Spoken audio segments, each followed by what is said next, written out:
Work at home ആയാലും work at studio ആയാലും സിസ്റ്റത്തിൽ നിന്നും കണ്ണെടുക്കാതെ ദിയയിരിക്കും. മുഖത്ത് പാടി വരികയോ കണ്ണിന് ക്ഷീണമോ തോന്നില്ല. ജെസൽ ഒപ്റ്റിക്കൽസിന്റെ അൺലിമിറ്റഡ് ഫ്രെയിമുകളിൽ നിന്നും മുഖത്തിന് അനുയോജ്യമായ കണ്ണടയാണ് ദിയ തിരഞ്ഞെടുത്തിരിക്കുന്നത്. തിരഞ്ഞെടുക്കാൻ യഥേഷ്ടം മോഡലുകൾ, എല്ലാ പ്രമുഖ ബ്രാൻഡഡ് ലെൻസുകളുടെയും ഫ്രെയിമുകളുടെയും അതിശയിപ്പിക്കുന്ന കളക്ഷൻസ്, ഏറ്റവും കുറഞ്ഞ വില, മികച്ച വിൽപ്പനാനന്തര സേവനം. Jesal opticals, opposite TB hospital, Karivelippady, Kochi.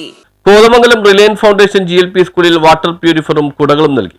Kothamangalam Reliance ഫൗണ്ടേഷന്റെ സാമൂഹ്യക്ഷേമ പദ്ധതികളുടെ ഭാഗമായി കോതമംഗലം നഗരത്തിലെ GLP സ്കൂളിന് വാട്ടർ പ്യൂരിഫയറും നിർധനരായ സ്കൂൾ കുട്ടികൾക്കുള്ള കുടകളും നൽകി. ആരോഗ്യ standing committee chairman KV Thomas ഉദ്ഘാടനം ചെയ്തു. Kothamangalam Reliance Foundation chairman Jose Kutty Xavier അധ്യക്ഷത വഹിച്ചു. Reliance vice president Ebin James, MGM Shajan Peechatt, school HM Premamol, PV, PTA president Shobi Chacko, അധ്യാപികമാരായ ബിന്ദു സെബാസ്റ്റ്യൻ, ആമിനോയം, ഷീന NS തുടങ്ങിയവർ സംസാരിച്ചു. അപ്പൊ വളരെ സന്തോഷത്തോടു കൂടിയാണ് കാര്യം റിലയൻസിന് ഒരു ചെറിയ കൈത്താങ്ങ്.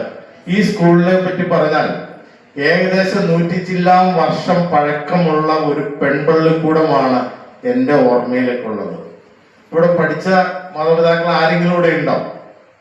പെൺപള്ളിക്കൂടം, പെൺപള്ളിക്കൂടം എന്നാണ് ഈ സ്കൂളിനെ അറിയപ്പെട്ടിരുന്നത്. അത് കഴിഞ്ഞ പിന്നെയാണ് ഇതൊരു മിക്സഡ് സ്കൂളായി മാറിയത്. അങ്ങനെയാണ് അത് കഴിഞ്ഞ പിന്നെയാണ് മുകളിലേക്ക് ഒരു സെന്റ് അഗസ്റ്റിൻ സ്കൂള്, ലേഡികളുടെ സ്കൂളും വന്നത്.